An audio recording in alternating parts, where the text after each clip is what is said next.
Donc voilà, comme je vous l'indiquais, la loi de finances rectificative, alors on a cette année en particulier eu 3 rectificatives de loi de finances.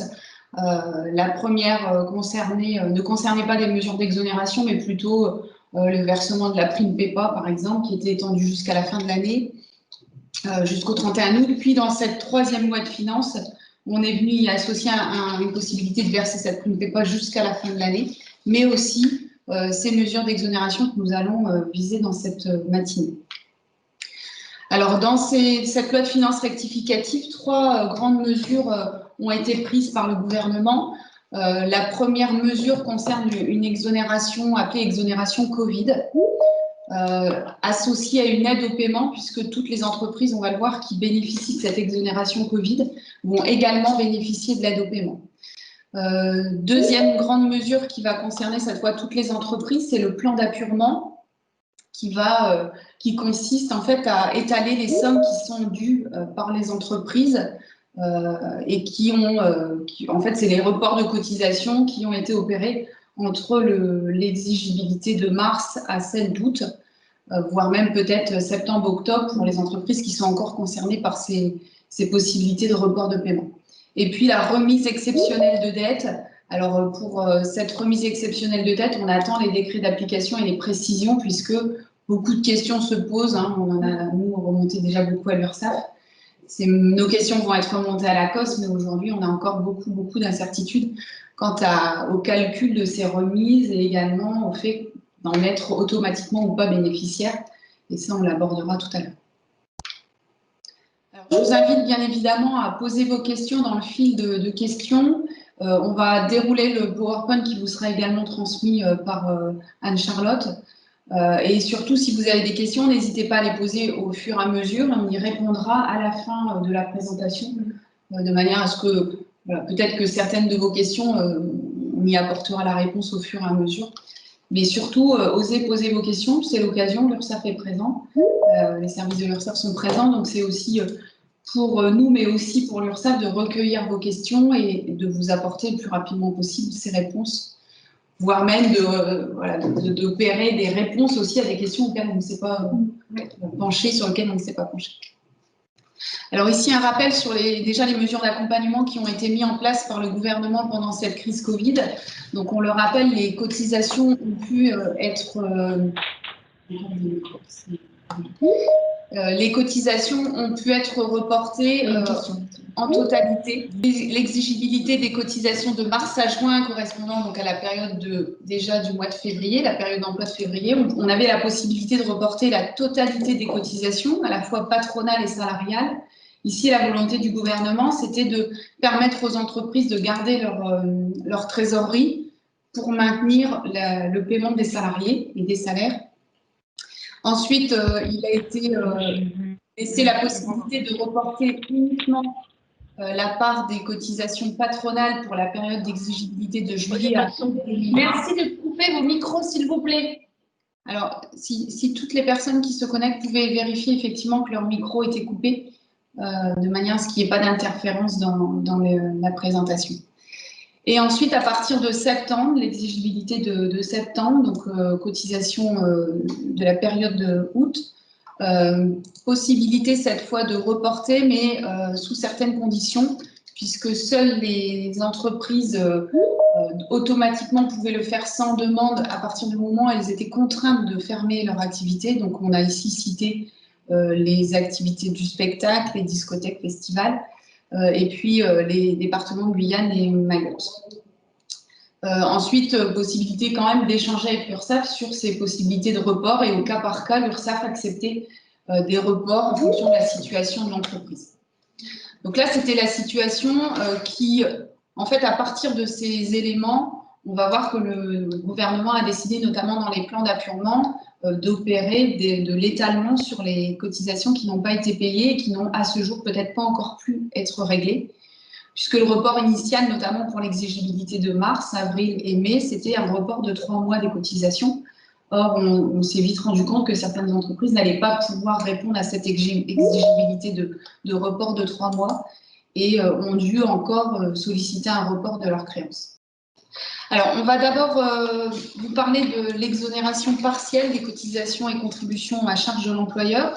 On va d'abord voir qui est concerné, quelles sont les conditions pour bénéficier de ces exonérations et comment nous allons dans nos DSN déclarer ces exonérations. Alors, le premier principe, c'est que pour cette exonération, seules les entreprises de moins de 250 salariés sont concernées et vont bénéficier d'une exonération entre le 1er février et le 31 mai. On va le voir quand même, il y a des conditions de... Alors, pour le premier secteur qui est ce qu'on appelle le secteur 1, alors le secteur 1 est défini dans la circulaire du 22 septembre et il était également aussi appelé annexe 1 dans le décret du 30 mars. Alors voilà, vous lirez dans certaines documentations soit secteur 1, soit annexe 1, mais ça renvoie en fait aux mêmes activités qui concernent le tourisme, les hôtels, cafés, restaurants, les activités autour de la culture, du sport et les transports aériens ainsi que l'événementiel sont automatiquement concernés par l'exonération, c'est-à-dire qu'ils n'auront pas à apporter d'éléments chiffre d'affaires, perte de chiffre d'affaires, perte d'activité. À partir du moment où leur activité principale concerne ces 6 secteurs, ils seront automatiquement bénéficiaires de l'exonération qui porte cette fois sur 4 mois, donc du 1er février au 31 mai. Et là, on parle bien de l'activité, de la période d'activité et pas de l'exigibilité. Hein. Donc, c'est les salaires versés du 1er février au 31 mai. Ensuite, on a les activités qui sont étroitement liées au secteur 1, qui sont aussi appelées secteur 1 bis ou l'annexe 2. Là, on va retrouver toutes ces activités qui ont été indirectement impactées parce que le secteur 1 était, lui, immédiatement impacté. Donc, si on fait un parallèle avec l'activité du secteur 1, on a par exemple les hôtels, cafés, restaurants qui sont dans le secteur 1. On a les commerces de gros qui alimentent ces hôtels, cafés, restaurants qui, eux, sont référencés dans le secteur 1 bis ou l'annexe 2. Ces entreprises vont également pouvoir bénéficier de l'exonération de cotisation. Par contre, pour le secteur 1 bis ou l'annexe 2, il va falloir apporter des éléments de preuve attestant que vous avez perdu un minimum de chiffre d'affaires. On va le voir dans le slide suivant. Ensuite, on a les entreprises qui, elles, ont moins de 10 salariés, qui ne font pas partie du secteur 1 ou du secteur 1 bis, qui font partie du secteur 2, ou des activités qui ont été définies dans le décret du 2020 plutôt, 293, qui eux aussi sont recensés dans celui du 30 mars, qui ont dû fermer volontairement leur activité parce qu'elles accueillaient du public. Donc là, on va y trouver, par exemple, dans les activités, les coiffeurs, les soins de beauté, mais également les commerces de voitures légers, les auto-écoles, ouais, il y a toute une liste d'activités. Donc ça, je vous invite, puisque je sais que beaucoup de cabinets comptables sont connectés ce matin, à aller télécharger la circulaire du 22 septembre, qui dans ses annexes reprend de manière très détaillée les activités ainsi que le code NAF de ces activités. Alors, on va voir que par contre, ces activités de moins de 10 salariés sont également concernées par l'exonération à partir du moment où elles accueillaient du public et elles sont référencées dans cette annexe 3 de la circulaire du 22 septembre. Par contre, on est bien d'accord qu'on est sur des activités qui ont cessé de manière non volontaire, c'est-à-dire qu'elles étaient contraintes de fermer. Pour les activités qui ont fermé volontairement leur activité, parce qu'elles voulaient soit protéger leurs salariés ou se sont retrouvées en rupture de stock parce que, évidemment, elles n'étaient plus approvisionnées. Là, il va falloir apporter des éléments et elles ne seront pas bénéficiaires de l'exonération telle qu'on en parle ici, mais plutôt de la remise partielle de cotisation qui est elle aussi conditionnée. Alors, si tu peux passer au slide suivant.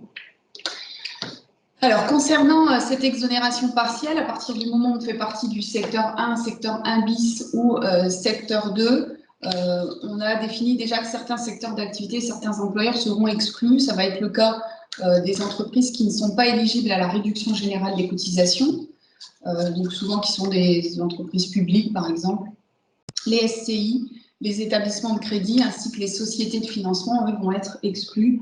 C'est vrai que la circulaire du 22 septembre est venue ensuite redéfinir un petit peu plus précisément ces secteurs. Mais aujourd'hui, à partir du moment où vous êtes éligible à l'exonération de cotisation, vous êtes éligible à cette exonération. L'effectif qui va être retenu, c'est l'effectif déclaré en janvier 2020, donc qui correspond à l'effectif moyen de l'année 2019. Ici, on précise sans application des effets de neutralisation de seuil. Alors, on fait certainement référence à la loi Pacte, qui venait définir que l'entreprise pouvait bénéficier pendant 5 ans des mêmes cotisations, etc. Quand elle avait franchi ce seuil, ici, on va retenir l'effectif déclaré dans vos DSN de janvier, qui constitue la référence pour déterminer si vous êtes moins de 250 ou plus de 250. Petite parenthèse, il y a une personne qui me dit ne pas voir le PowerPoint.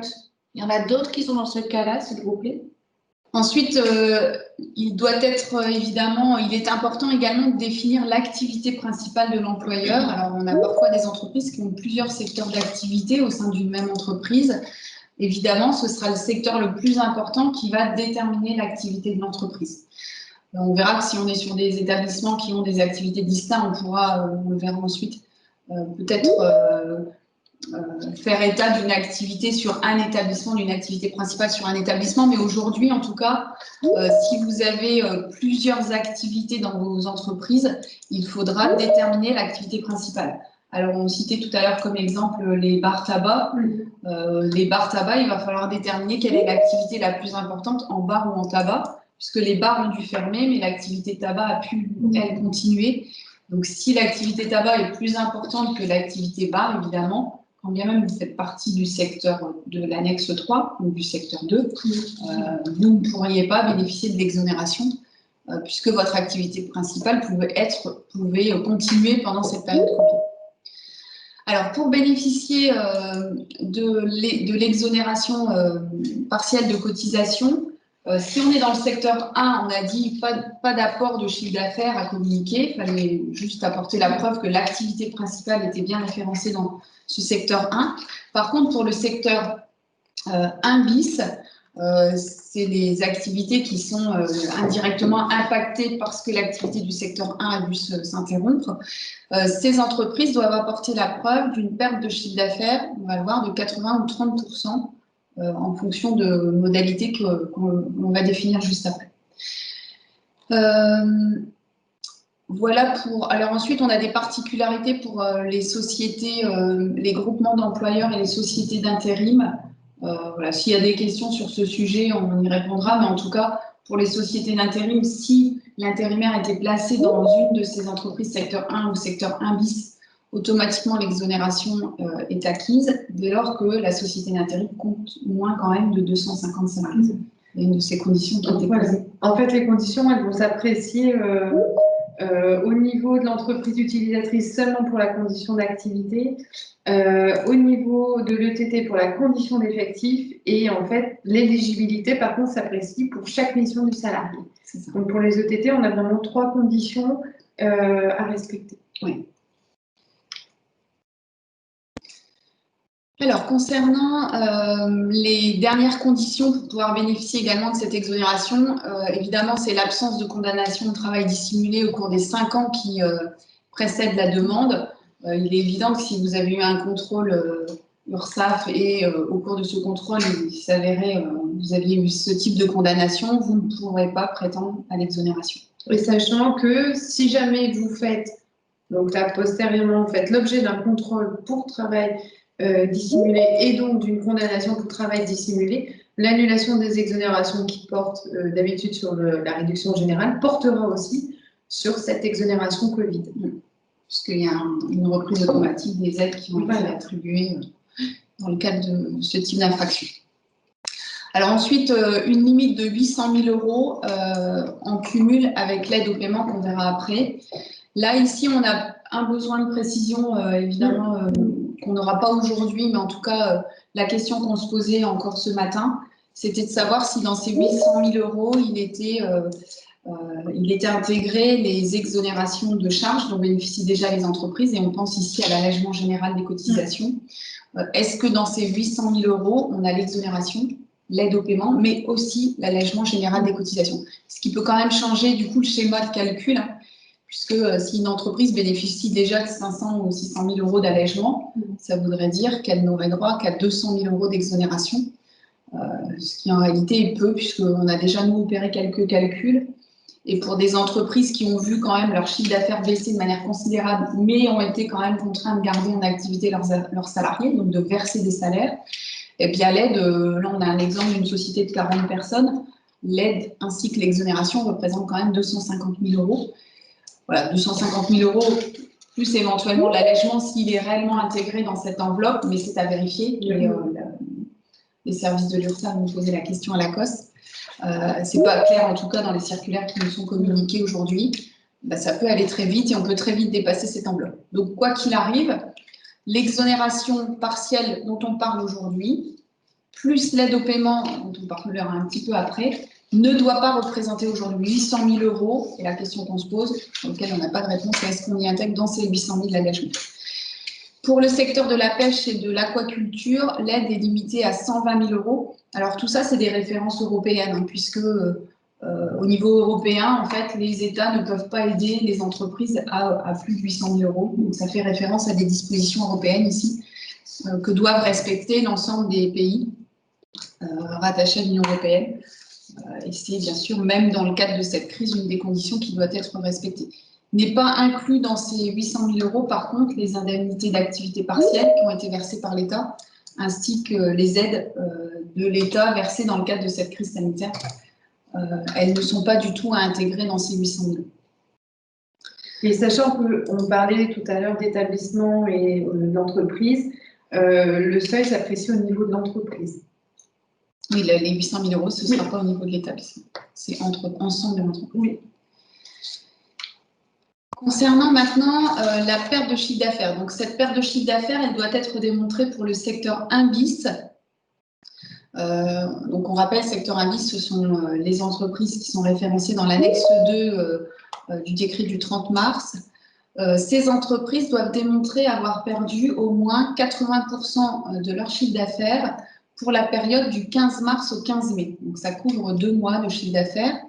Ce chiffre d'affaires de l'année 2020 doit être comparé au chiffre d'affaires pour la même période de l'année précédente ou au rapport de la moyenne du chiffre d'affaires de l'année 2019 ramené sur 2 mois. Donc, c'est l'une ou l'autre de ces moyens de preuve qui doit être retenu. Alors, il faut savoir que 80% de perte de chiffre d'affaires, c'est très important. Et il y a beaucoup d'entreprises qui ne vont pas se situer à ce niveau de perte de chiffre d'affaires, puisqu'elles ont parfois peut-être pu continuer un peu leur activité. Et donc, on utilisera le deuxième axe que je vais détailler après. Une petite précision ici pour les entreprises qui auraient été créées entre le 16 mars 2019 et le 9 mars. Alors, pourquoi le 9 mars et pour d'autres, c'est le 14 mars. Je ne sais pas si c'est une erreur rédactionnelle, mais en tout cas, c'est une date qui a été posée. Est-ce que le 9 mars, c'est le début de la crise sanitaire aussi, notamment pour le secteur de l'Oise, pour le département en tout cas, enfin, pour la région Hauts-de-France. L'Oise était déjà concernée dès le 9 mars pour les fermetures. Ici, on nous précise que pour ces entreprises qui auraient été créées entre ces deux dates, eh bien, on retiendra la moyenne du chiffre d'affaires réalisé jusqu'au 15 mars 2020, ramené lui encore sur 2 mois pour déterminer si cette perte de chiffre d'affaires est d'au moins 80%. Si l'entreprise ne justifie pas de 80% de chiffre d'affaires, elle peut se reporter à la deuxième condition, c'est d'avoir perdu au moins 30% de son chiffre d'affaires, toujours pour la période du 15 mars 2020 au 15 mai 2020, comparé à la même période de l'année précédente, donc 15 mars 2019 au 15 mai 2019. Et là, on n'ira pas chercher la moyenne de l'année précédente, on se limite vraiment, et là, on tient compte en fait de la saisonnalité de l'activité. On tient compte uniquement de cette période de 2 mois. Donc là, encore une fois, toute la difficulté, c'est également de ramener la preuve de la réalisation entre 1er mars et 31 mai. Là, on est à cheval sur 2 mois. Là aussi, toute la difficulté de rapporter la preuve de cette perte de chiffre d'affaires sur une période en cours, entre les travaux réalisés, pas réalisés, facturés, pas facturés. Voilà. Je ne sais pas si là-dessus, il y aura du contentieux. Mais en tout cas, soyez vigilants quand même, en tout cas quand quand vous étayez votre justificatif de perte de chiffre d'affaires, soyez quand même très précis sur le facturé, au moins le facturé. Après, est-ce qu'on va aller sur le réalisé, comme on pourrait le faire dans le cadre d'un bilan où on vient établir le chiffre d'affaires réalisé à facturer, peut-être. Là aussi, il y a peut-être des points à préciser dans cette circulaire. En tout cas, c'est des questions qu'on se pose légitimement. Et pour les entreprises qui également auraient été créées au cours de cette période de 12 mois qui précède le 14 mars, là aussi, on ira chercher le chiffre d'affaires réalisé dans cette première année de création jusqu'au 14 mars et on ramène ce chiffre d'affaires à une moyenne de 2 mois pour confirmer si la perte elle est au moins de 30% de chiffre d'affaires. Alors les chiffres sont, enfin, je trouve moi que les pourcentages sont très importants, entre 80 et 30%. Mais bon, ça laisse entendre quand même qu'on est assez facilement éligible à l'aide dès lors qu'on a au moins perdu 30% de son activité entre le 15 mars et le 15 mai.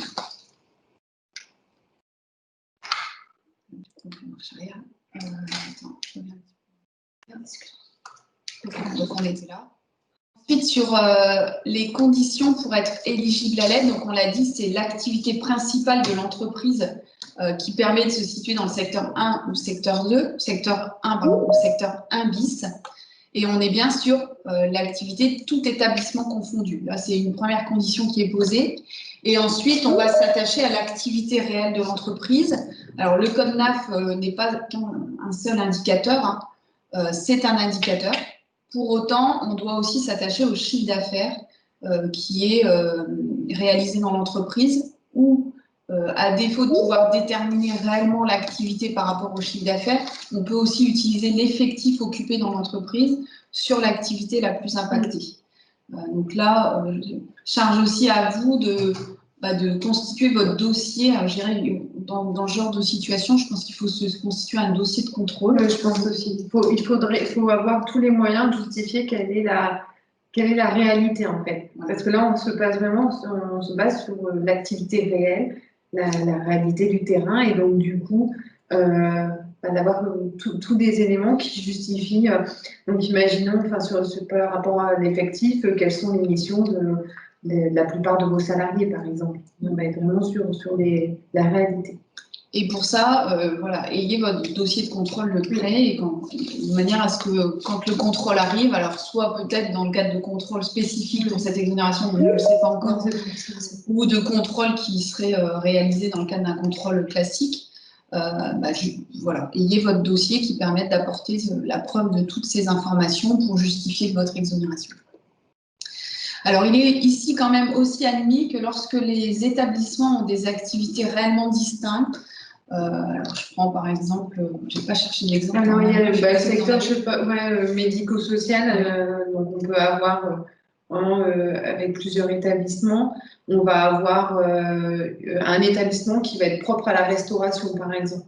Et donc, du coup, même si l'entreprise n'a pas une activité principale qui dépendrait du secteur 1, on va avoir un établissement qui va répondre, lui, à ce secteur-là, aux modalités de ce secteur-là, qui va être secteur 1, la restauration. Donc là, en fait, on va apprécier l'exonération seulement pour cet établissement-là et pas au niveau de l'entreprise. Donc là, il pourra être retenu uniquement cet établissement et seul cet établissement sera bénéficiaire de l'exonération. Pour autant, l'effectif reste, lui, attaché à l'effectif de l'entreprise. Donc, si l'entreprise, par contre, compte plus de 250 salariés, elle ne sera pas éligible à l'exonération. Alors, les conditions pour bénéficier de l'exonération, c'est que les cotisations entrent dans le champ de la réduction générale, à l'exception de la retraite complémentaire. Donc là, il faut entendre que ce dispositif est similaire à la réduction générale des cotisations, si ce n'est qu'on n'est plus plafonné à 1,6 fois le SMIC. C'est-à-dire que tous les salariés qui, en tout cas, ont l'allègement vont pouvoir bénéficier également. Enfin, tous les salariés, l'entreprise qui a de l'allègement va pouvoir bénéficier pour l'ensemble de ses salariés, à l'exception de ses mandataires sociaux, de l'exonération partielle sur l'ensemble des cotisations qui sont intégrées dans le calcul de l'allègement. Et comme on le précise ici, à l'exception de la retraite complémentaire. Donc, on a listé, voilà, on les a listées ici. Donc, les cotisations patronales qui sont retenues pour le calcul de cette exonération ce sont les mêmes que celles de l'allègement général, donc c'est l'assurance vieillesse. Alors l'assurance vieillesse, sécurité sociale, hein, la maladie, la validité, le décès, l'allocation familiale, alors pas seulement au taux minoré, mais on va jusqu'au taux majoré puisque ça concerne l'ensemble des rémunérations. Ce qui rend parfois le calcul un peu complexe parce qu'évidemment, on va avoir des coefficients qui vont s'appliquer sur le plafond de sécurité sociale et un coefficient qui va s'appliquer sur les rémunérations versées au-delà du plafond de sécurité sociale. Ensuite, on a le taux d'accident de travail qui est également intégré dans ce calcul. Et comme pour l'allègement général des cotisations, il est plafonné à 0,69%. Donc, si vous avez un taux d'accident à 1%, eh bien, seulement les 0,69 premiers pourcents bénéficieront de l'allègement. La contribution d'assurance chômage est également intégrée à ce calcul, ainsi que la contribution solidarité et la cotisation finale, la contribution finale, pardon, qui, elle, varie en fonction de l'effectif, moins de 50, plus de 50. Moins de 50, on est à 0,10. Plus de 50 salariés, on est à 0,50 sur la totalité du salaire. Voilà. Et là encore, le coefficient variera en fonction des taux appliqués, mais aussi du niveau de rémunération du salarié concerné. Alors aujourd'hui, la plupart des logiciels de paye ont intégré un calcul automatique de cet allègement qu'il convient toutefois de vérifier. Hein. Alors nous, on travaille avec 3 logiciels de paye. Les 3 ont été extrêmement réactifs sur ces calculs. Pour autant, voilà, ça reste du paramétrage informatique, donc soyez quand même vigilants. Là aussi, sortez des tableaux de contrôle qui seront à présenter en cas de contrôle URSSAF, bien sûr. Et sortez dès maintenant vos tableaux de contrôle parce que peut-être que dans 1 an, 2 ans, 3 ans, ils ne seront plus aussi accessibles qu'ils ne le sont aujourd'hui. Donc, constituez votre dossier de contrôle, encore une fois, pour pouvoir apporter l'ensemble des éléments à l'URSSAF ou à tout organisme qui pourrait vous contrôler sur ce sujet. Alors évidemment, pardon, je ne l'ai pas dit, mais ça se limite aux cotisations patronales. Évidemment, l'exonération ne s'appliquant pas aux cotisations salariales, puisque le salarié, on lui a prélevé les cotisations. Et en aucun cas, on a le droit à bénéficier d'exonération sur ces cotisations salariales. Par contre, là aussi, on n'a pas cette précision, mais ça nous paraissait évident dans l'échange qu'on avait ce matin avant de démarrer cette présentation, que cette exonération de cotisation, elle est limitée aux cotisations que vous avez versées. Donc, on ne peut pas avoir plus d'exonération, à mon avis. En tout cas, c'est la règle générale. On ne peut pas avoir plus d'exonération que de cotisations versées. Là aussi, vous verrez des contrôles hein, quand vous lancez vos calculs dans vos logiciels de paie. Eh bien, allez vérifier que votre tableau des charges URSSAF, eh bien, vous n'avez pas plus d'aide que l'aide qui vous est calculée par votre outil. C'est des contrôles à minima, même si c'est des calculs complexes. Hein, c'est vraiment compliqué à calculer. Donc, on est content que les logiciels de paie le calculent de manière automatique. Opérer les contrôles quand même de ces mêmes calculs et à minima, c'est déjà de vérifier que l'exonération n'est pas supérieure aux cotisations versées sur la même période. Alors, les modalités déclaratives, aujourd'hui, donc on a des fiches qui nous sont mises, on vous a mis les références ici, des fiches qui sont mises à disposition sur le site DSN Info. La déclaration de cette exonération doit être opérée avant le 31 octobre. Alors, on va s'expliquer sur cette date puisque le temps que les logiciels de paye se mettent à jour, si vos payes étaient déjà calculées pour le mois de septembre, avec une DSN peut-être à déposer au 5 octobre, il était peut-être compliqué pour vous d'aller déclarer déjà cette exonération dans votre DSN pour la période de septembre à déposer au 5 octobre ou peut-être demain au 15 octobre. Là, ce que nous demandent en tout cas les organismes sociaux, c'est au plus tard avoir déposé cette information avant le 31 octobre. Ça veut dire que même si vous n'avez pas pu déposer cette exonération dans votre DSN de septembre, à déposer au 5 ou 15 octobre, vous pouvez encore le faire sur votre DSN d'octobre à la condition de déposer votre DSN avant le 31 octobre. Alors, de manière définitive, c'est-à-dire que pas d'annuler en place, à mon avis. Alors, pourquoi cette exigence? C'est qu'en fait, cette exonération partielle, elle va être utilisée pour les calculs de plan d'appurement qui vont être communiqués au mois de novembre. Et pour que l'URSSAF puisse produire et éditer ces plans d'appurement, eh bien, il faut que l'information qui concerne cette exonération soit produite avant le 31 octobre, ce qui paraît logique, pour qu'ensuite l'administration, l'URSSAF en tout cas, vous communique les plans d'appurement qui vont vous être proposés. Voilà, alors si vous n'êtes pas en capacité de le faire, je pense qu'il faut dès à présent communiquer peut-être avec vos URSSAF sur vos difficultés à communiquer cette information avant le 31 octobre. Faites tout pour le faire avant le 31 octobre, bien sûr. Alors, je pense que l'URSSAF sera ouvert à ce qu'il y ait peut-être une communication postérieure, mais en tout cas, l'exigence, c'est celle-ci aujourd'hui. Mais voilà, pourquoi cette date? C'est parce qu'ensuite, vous suivre les plans d'appui. Alors, on le verra dans la déductibilité de ces sommes. C'est-à-dire que si vous êtes à jour, par contre, de vos cotisations, c'est-à-dire que vous avez pu payer l'ensemble de vos cotisations URSSAF sur la période d'exigibilité mars à presque octobre, eh bien, vous pouvez, dès votre DSN de septembre, déposé le 5 ou le 15 octobre, commencer déjà à déduire cette exonération partielle. Mais c'est à condition d'être à jour de vos cotisations. Si vous n'êtes pas à jour ou vous êtes à jour partiellement, laissez l'URSSAF déduire de votre plan d'apurement cette exonération pour ensuite, l'URSSAF vous communiquera le restant de l'exonération. Si elle suffit à apurer vos dettes, l'URSSAF vous communiquera le restant à déduire de vos prochaines DSN ou l'imputera sur votre plan d'apurement. Alors, cette information doit être portée dans le code CTP 667. Alors, 667 avec un bloc par mois, c'est-à-dire que vous allez déclencher par mois de février à mai, si vous êtes dans le secteur 1 et secteur 1 bis, ou de février à avril, si vous êtes dans l'annexe 3 de la circulaire, le secteur 2, la circulaire du 22 septembre. Déclarer mois par mois cette exonération sur le code 667. On nous précise ici que pas de maille nominative, c'est-à-dire que vous n'aurez pas à déclarer salarié par salarié l'exonération, mais un bloc par contre par mois, puisque le risque c'est de se retrouver avec un bloc 667 supérieur aux cotisations du mois auquel vous faites référence dans votre DSN, ce qui pourrait vous être refusé si l'exonération est supérieure aux cotisations auxquelles vous faites référence sur le bloc que vous déclarez. Donc, un bloc par mois sur le code 667, sans détail par salarié, à l'exception de la MSA, pardon, qui, elle, demande à ce que l'exonération soit bien déclarée individuellement par salarié. Voilà pour l'exonération de cotisation. On va maintenant passer à l'aide au paiement. Je ne sais pas si Oui, c'était juste pour dire que si vous déposiez en fait votre déclaration hors délai, ça ne remettrait pas en cause la mesure d'exonération. C'est juste que ça générera en fait des difficultés plus opérationnelles, tant sur les imputations que sur le déclenchement du plan d'appurement. Oui. Donc, c'est pas une condition de recevabilité du bénéfice de l'exonération, c'est vraiment sur des modalités plus pratiques, tant pour l'entreprise que pour l'URSSAF en fait. Merci pour cette précision. Alors, concernant l'aide au paiement des cotisations, donc là, on est vraiment sur un autre registre, hein, ça n'a rien à voir avec les cotisations à proprement parler.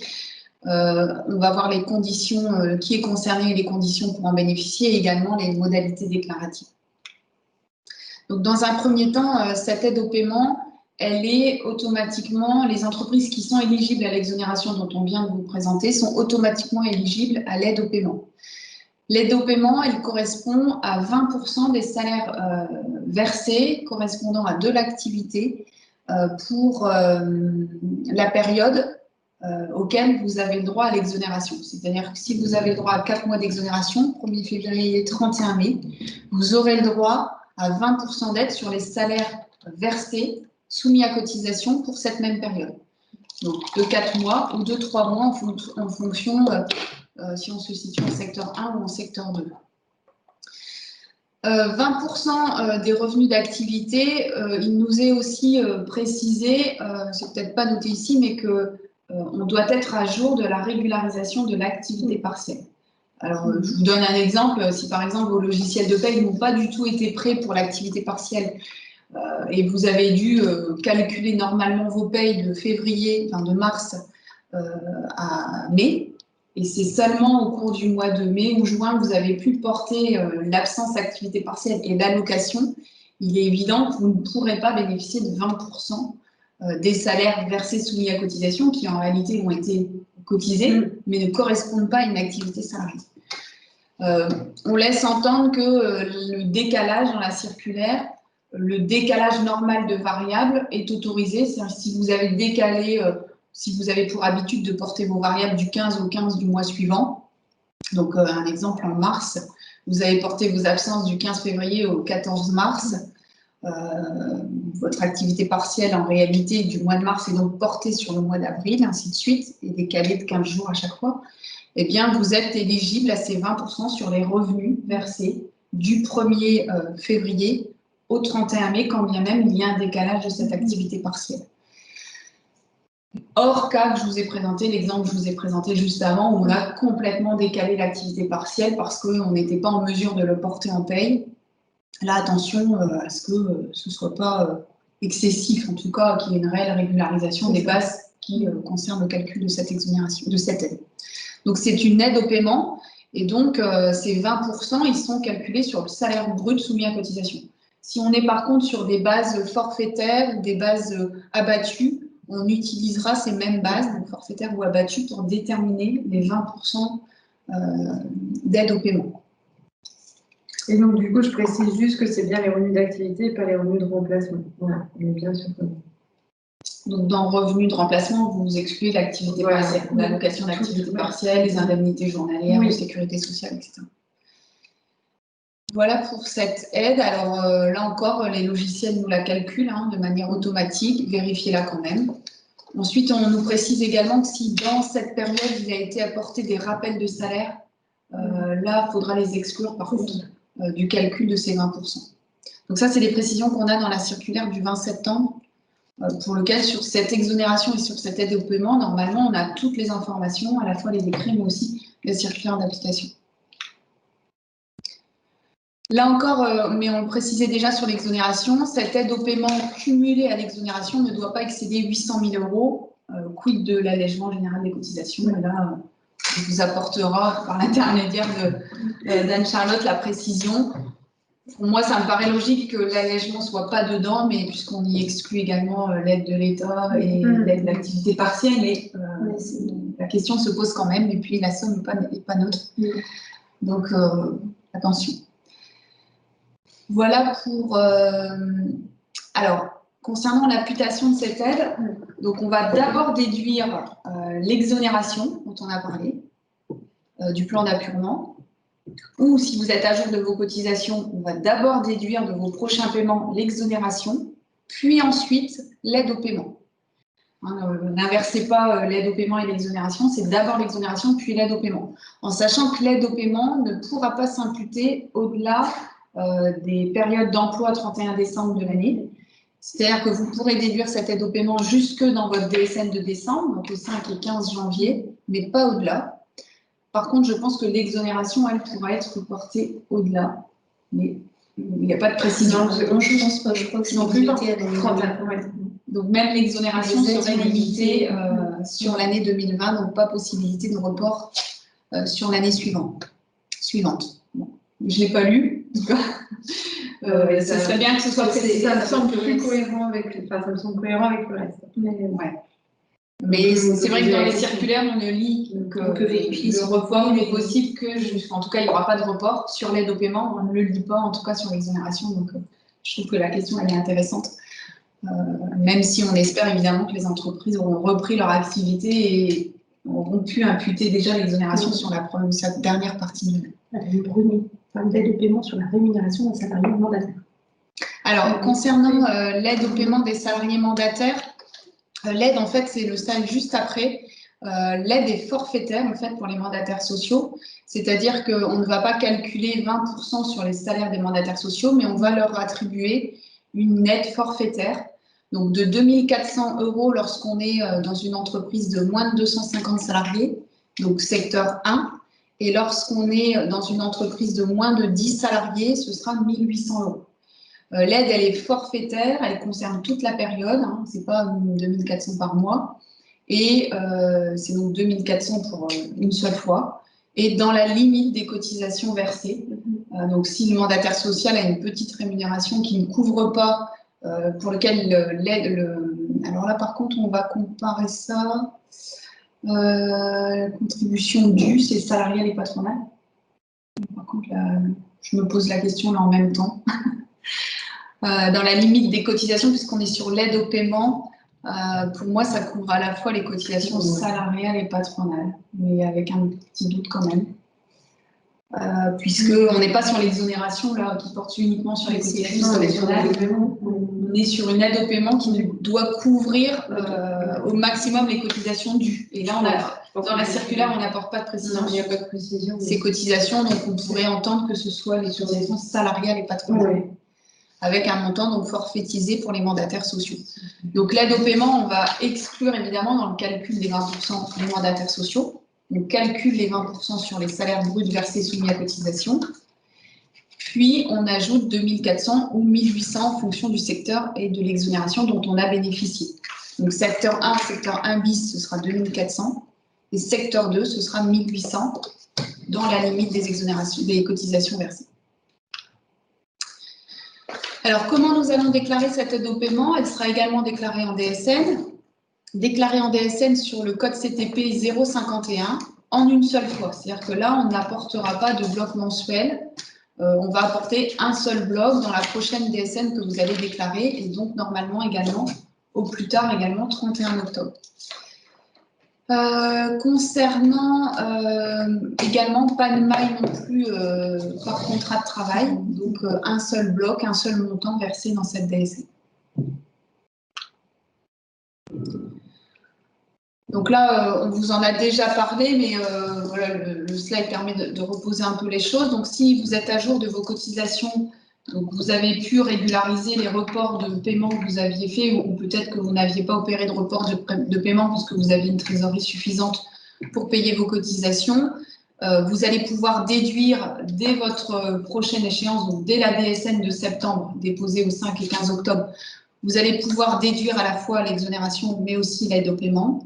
Par contre, si vous n'êtes pas à jour de vos cotisations, vous devez laisser l'URSSAF enregistrer l'aide au paiement ainsi que l'exonération.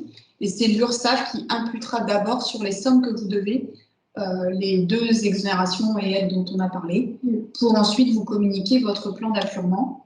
Et si ces deux sommes suffisent à apurer les sommes que vous devez auprès de l'URSSAF, eh bien l'URSSAF vous communiquera un crédit que vous imputerez sur vos prochaines DSN. Alors, vous verrez dans l'instruction ministérielle, page 15, il y a la nature des cotisations et des contributions sur lesquelles s'impute l'aide.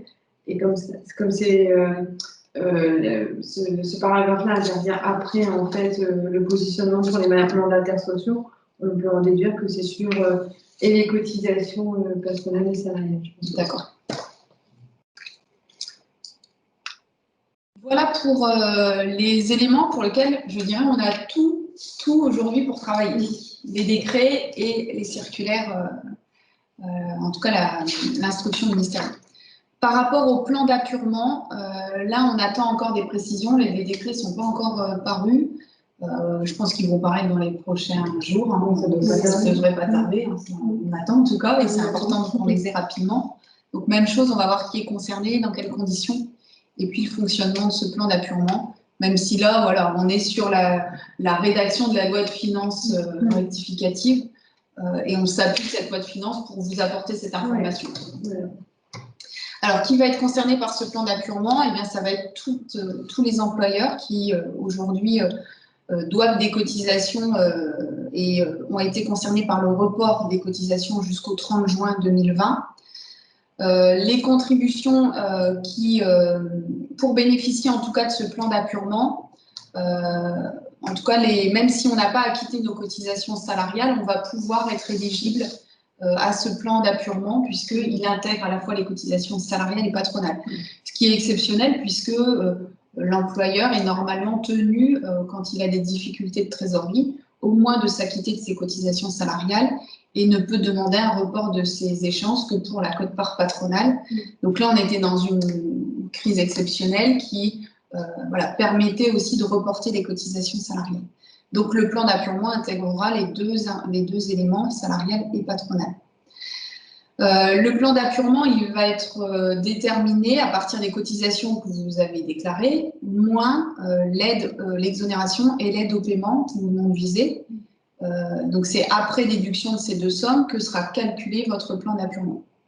Alors pour les grandes entreprises, elles ont normalement déjà reçu leur plan d'appurement. En tout cas, moi, toutes celles avec qui je suis en contact ont déjà reçu un échéancier, déjà depuis 1 mois et demi, 2 mois. Et ils sont déjà à leur 2e prélèvement sur ce plan d'appurement. Donc là, pour le coup,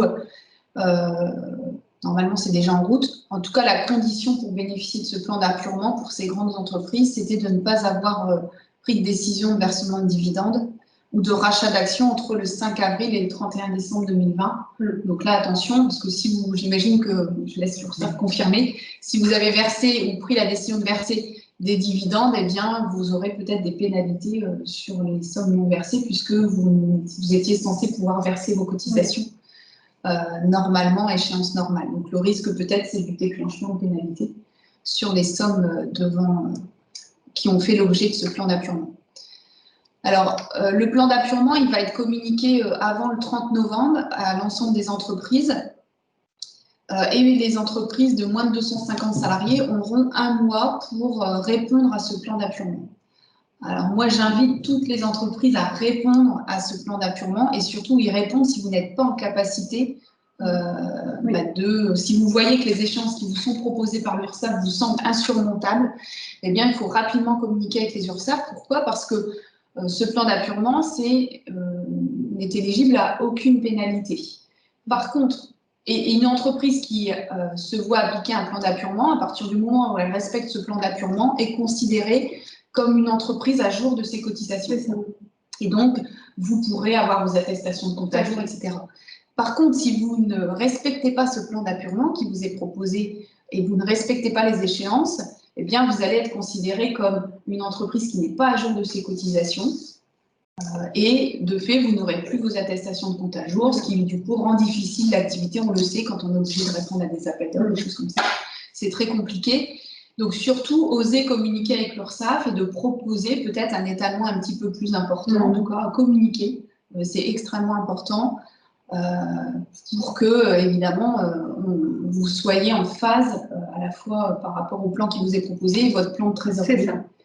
Ça me paraît extrêmement important. Il faut vraiment pouvoir, il faut que vous vous assuriez en fait de la possibilité de respecter ce plan en fait. Donc c'est vrai qu'il faut vraiment analyser le plan que vous allez recevoir pour voir si vous allez pouvoir ou pas le respecter et si à la moindre difficulté en fait, dès que vous recevez en fait ce plan, de reprendre contact avec l'URSSAF si vous avez une difficulté. Pour échanger et voir ce qui est possible ou pas. En sachant que vous pouvez déjà communiquer avec l'URSSAF dès maintenant sur une proposition de plan d'appurement sans attendre la communication de l'URSSAF. Donc là aussi, oser communiquer, pour le coup, l'URSSAF a quand même été très ouvert sur les reports. En tout cas, il n'y a eu aucune difficulté sur tout report jusqu'à présent. Maintenant, voilà, on pense que ce sera encore la même chose après, même si, évidemment, la condition, c'est de respecter ce plan et d'apurer au maximum les créances. L'objectif étant ici, bien sûr, de ne pas rajouter de la difficulté aux entreprises et de leur permettre de reprendre une activité normale. Voilà pour ce plan d'appurement. Pas plus de précision aujourd'hui. Pourquoi? Parce que le décret n'est pas paru. Et puis, je pense que les URSSAF sont aussi en train de se coordonner pour mettre en route... même s'il y a eu un premier coup d'essai avec les grandes entreprises qui ont déjà reçu leur plan, je pense que c'est en cours. Alors, concernant maintenant la remise partielle des dettes, là aussi, on va voir ces 3 points, la cible, les conditions et le fonctionnement.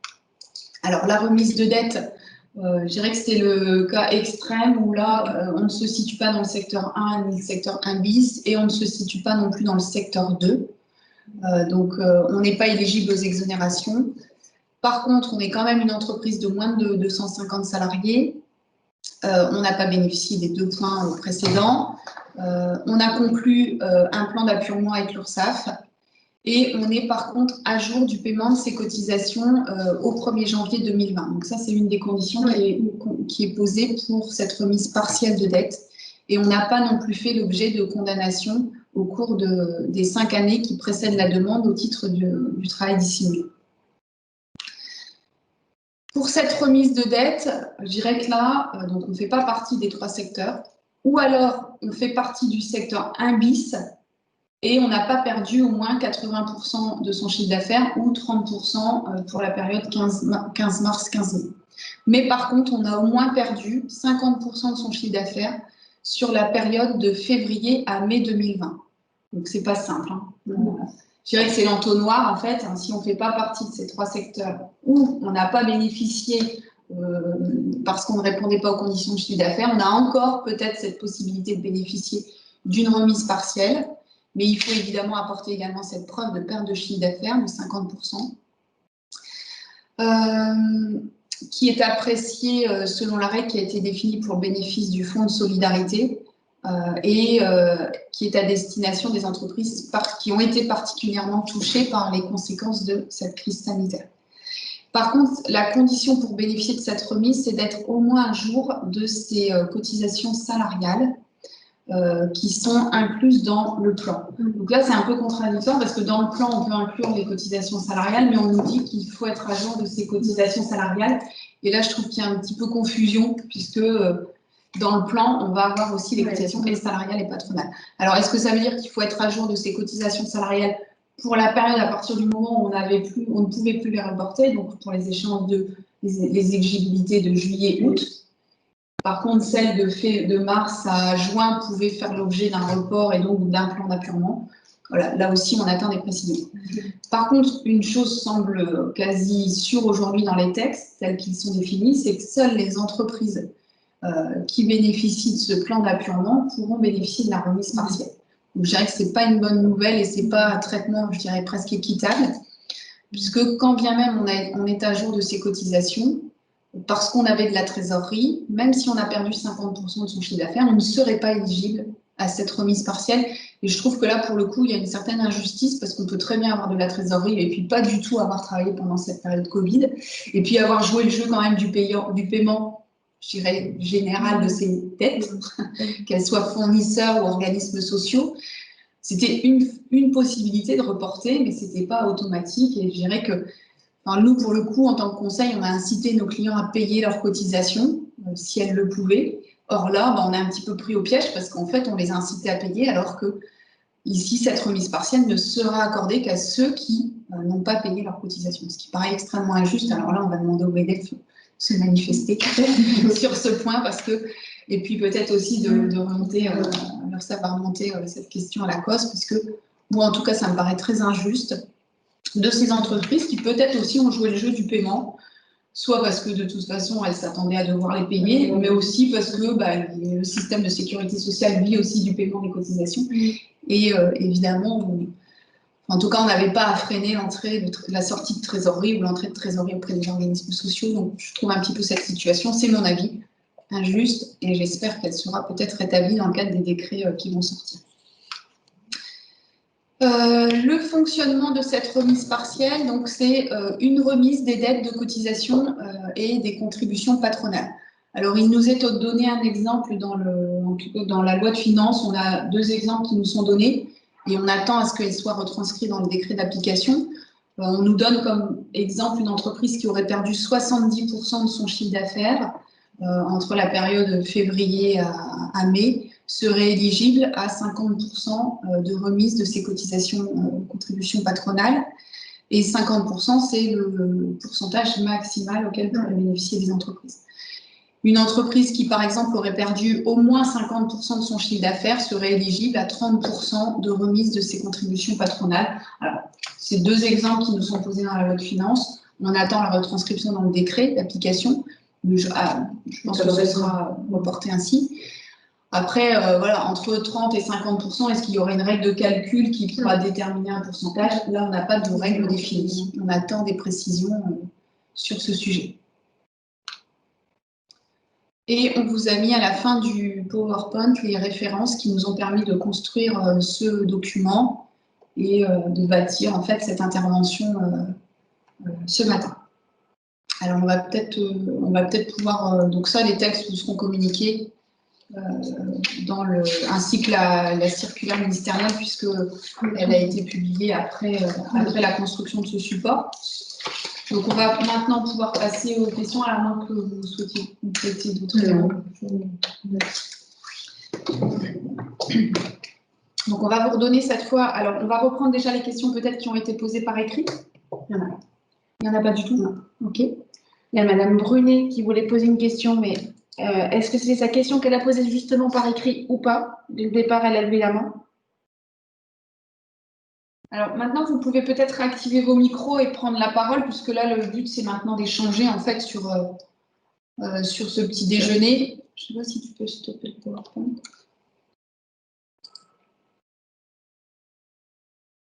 Et si vous le souhaitez, réactiver vos caméras.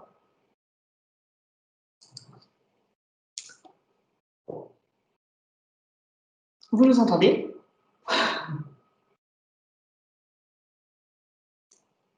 Moi, j'espère que vous n'êtes pas tous endormis. En tout cas, on espère avoir été clair. Alors, s'il n'y a pas de questions, eh bien, on va vous laisser reprendre vos activités. Vous pouvez toujours les poser a posteriori au MEDEF que l'on retransférera évidemment à nos excellentes intervenantes de ce matin. Ouais, juste une petite remarque. Monsieur Blangy, Nicolas. Le fait d'inclure février dans le calcul de la baisse, enfin, de la perte de chiffre d'affaires est quand même assez extraordinaire parce qu'en fait, c'est ce qui permet de retirer 90% des entreprises, hein, puisque février est un mois normal dans lequel on a travaillé de façon normale et où au niveau Covid, il n'y avait absolument rien. C'est quand même, c'est dommage. Ça permet à beaucoup d'entreprises d'être juste sous le seuil des 50% de baisse de chiffre. Donc, bravo Bercy. Hein. On remarque qu'ils ont été très fins sur ce coup-là. C'est pas vraiment une question, c'est plus une remarque dans le général. Alors, c'est vrai qu'ici, on a privilégié le secteur 1 et le secteur 2, puisque eux, ils ont fait référence au chiffre d'affaires du 15 mars au 15 mai. Mais pour le secteur, pour les activités des autres secteurs, je suis d'accord, Nicolas, effectivement, inclure février. Inversement, ils ont aussi inclus février dans le calcul des aides au paiement, qui était un salaire payé, pour le coup. Parce que si en réalité, on s'attache à calculer l'aide de 20% ainsi que l'exonération sur les salaires versés sur la période d'activité partielle, ben, ce n'est pas beaucoup d'aide puisque ce n'est pas soumis à cotisation et donc ça renvoie à 0 aide si on était en activité partielle totale, c'est-à-dire en arrêt complet.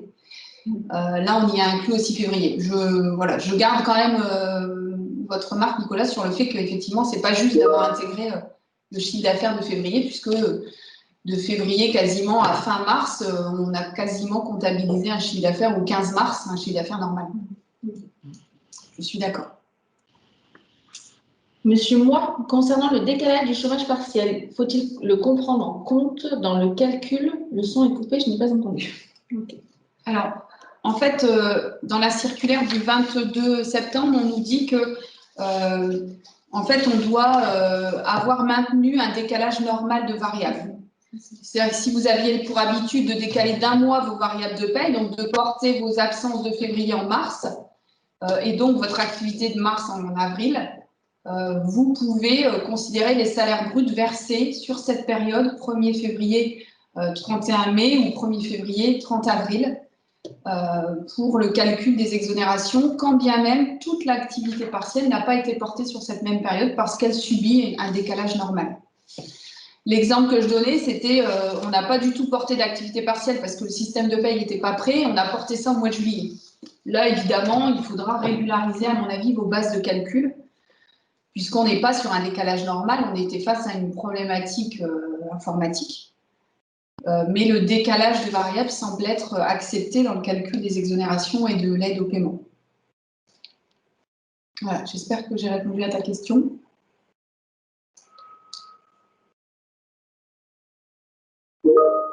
Oui, merci. Y a-t-il d'autres questions, s'il vous plaît? Madame Emeline de Cuyn, on vous voit parler, alors je ne sais pas si c'est à nous que vous parlez ou pas. Sur les justificatifs à fournir pour notamment la baisse du chiffre d'affaires, nous on fait partie de l'annexe 2, on a un pro-logiciel aujourd'hui qui nous permettrait de faire les extractions de chiffre d'affaires mensuel et de pouvoir du coup fournir 2019 et 2020. Cela suffirait-il? Oui. Largement. On va s'appuyer des documents comptables. Oui, donc, si vous sortez une balance, un grand livre sur la période concernée, en fait, c'est les documents officiels qui vont être utilisés par l'URSSAF. Il n'y a pas mieux. D'accord. Les documents comptables, c'est ce qu'il y a de mieux. Après, moi, vraiment, la question que je me pose, c'est est-ce que sur ces périodes, on doit aussi constater les travaux en cours non facturés? Oui, là, c'est une question qui va être remontée à la COS, puisque voilà, il y a une certaine incertitude. Est-ce qu'on va se contenter des données comptables? Où là, on sait qu'une donnée comptable, c'est un chiffre qui a été posé à une date donnée. Pour autant, ça ne renvoie pas forcément à l'activité. Et vous avez peut-être facturé après le 15 mars du chiffre d'affaires qui, en réalité, a été facturé et réalisé avant le 15 mars. Et donc, il serait presque légitime de l'enlever. Mais il faut que ça se passe dans les deux sens. Oui. Nous, c'est un souci qu'on n'aura pas puisqu'on fait de la prestation. Donc, en fait, chaque facture est affiliée à une date de prestation. Donc, la date de réalisation est indiquée, en fait, dans le corps de facture. Donc, et encore faut-il que votre date de réalisation et votre date de facture soient la même. On facture dans les 72 heures. Donc, on n'aura pas un décalage. Ouais. Non. Mais je pense à des secteurs comme le bâtiment qui, parfois, les travaux s'étalent sur 2-3 mois, où là, on a peut-être profité de cette période de baisse d'activité pour se mettre à jour en facturation, sans pour autant avoir réellement réalisé ces travaux et ce chiffre d'affaires sur cette période 15 mars, 15 mai. Et là, la question, elle est tout à fait légitime de se dire, est-ce qu'il n'y a pas un retraitement comptable à faire pour réellement constater l'activité réalisée, et pas seulement facturée, mais réalisée sur cette période. Parfait, merci beaucoup. Madame Brunet, avez-vous à nouveau levé la main ou c'est celle de tout à l'heure? Oui, c'est celle de tout à l'heure. Alors, concernant les mandataires sociaux, donc j'avais précisé, je pense que votre question, Florence, c'était est-ce que les mandataires sociaux sont concernés par l'aide forfaitaire de 20%? Alors, ils ne sont pas concernés par les 20%, ils sont concernés par une aide qui, elle, est forfaitaire et elle est de 2 400 € s'ils font partie du secteur 1 et secteur 1 bis et de 1 800 € lorsqu'ils font partie du secteur 2, donc l'annexe 3 de l'instruction du 22 septembre. Et c'est bien un montant forfaitaire pour toute la période, dans la limite des cotisations salariales et patronales versées. Oui, on comprend la même chose. Très bien. Tant mieux. En tout cas, merci pour ces questions. Elles nourrissent aussi évidemment la mise en pratique, c'est important. Et n'hésitez pas, si vous avez d'autres questions, de nous les communiquer parce que c'est ce qui fait aussi avancer notre réflexion sur ce sujet et qui peut-être va rendre aussi plus facile la mise en pratique et la compréhension de ces textes qui sont rapides, qui sortent rapidement et qu'il faut mettre en application très rapidement. Ouais. Voilà, merci à tous pour votre participation.